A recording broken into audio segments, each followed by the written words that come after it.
Hi Hugh, good testing today, hope you found it helpful. Just going to run through those things we talked about in the session.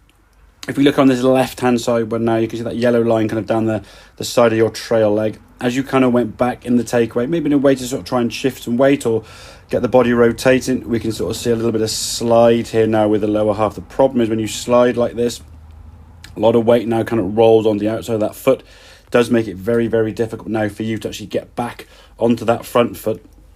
And that's why a lot of times we see that sort of finish position where you end up pretty much flat-footed, and then we say you're not really able to commit to the shot and get your body moving through. So because of that lower half, now as you start trying to move to your left side here, you start trying to move as the club now is starting to move downwards towards the golf ball in this direction, and obviously then swinging through into impact, all that energy that you're producing is now going to send your body up and away. So as you start trying to move down here now, the body then stalls out and starts moving up. But if you haven't moved ourselves to our left enough, there's a potential we could catch sort of low part of the club face, possibly some toey strikes, or then you start trying to reach for the golf ball, maybe get some heely ones. Again, as a result of that, when you sort of swing to the golf ball here now, you can sort of see your weight having sort of recoiling back onto that foot there, not really getting through as perhaps much as we could. So the practice now is get the sensation, this right side, it kind of bumps a little bit to the away from the target and then moves around the corner in the backswing. So you can see here now as we sort of go back in sort of rehearsal mode,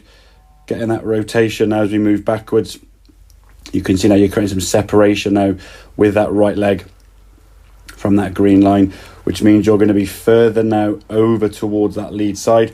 So when you come back to the golf ball, it's going to be easier for you to transfer your weight, shift your weight, get that low point of the driver more on the bottom of the golf ball, as opposed to catching low on the face, getting those kind of like low spinny ones that you were getting before.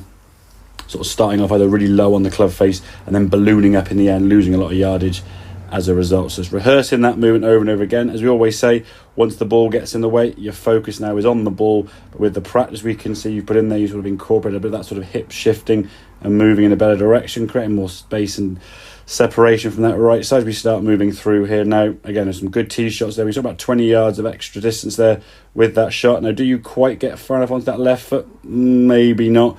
We could get a little bit further over. If we compare feet there, I would say that right hand one here, there's a little bit less creasing in that toe. So yes, you move forward more. Could you go further? Obviously we could do, but that's going to be where the practice comes in. Just getting yourself moving a bit more in the right direction on the way back to make it easier for you to move on the way down. So if that makes sense, buddy. Any questions, obviously give me a shout, and I'll see you next lesson. Cheers, you.